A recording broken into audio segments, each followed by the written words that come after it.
Welcome to the channel. Today we're diving into the pronunciation of a challenging medical term, epididymoorchitis. It may look intimidating, but by the end of this video, you'll be able to pronounce it like a pro. Let's break it down step by step.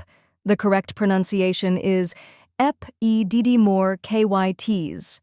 First, we have ep, which sounds like the ep in episode. Then I, which is a soft sound like the I in sit. Next is die, where the D is soft like die in diner. Then we have more, which rhymes with more. After that we have ky, which sounds like the letter K and rhymes with sky. Finally, tis, where tis sounds like this without the thes. Let's put it all together slowly. Epididymoorchitis. Now repeat after me. Epididymoorchitis. A little faster, epididymoorchitis. And at full speed, epididymoorchitis.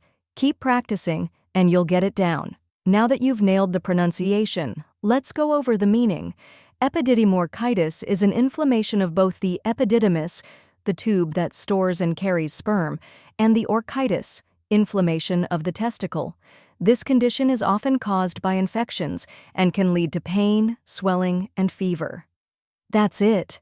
Now you know how to pronounce epididymoorchitis and what it means. If you found this helpful, give this video a like, share it with others, and comment below with any tricky words you'd like me to cover next. Don't forget to subscribe for more pronunciation guides. See you in the next video.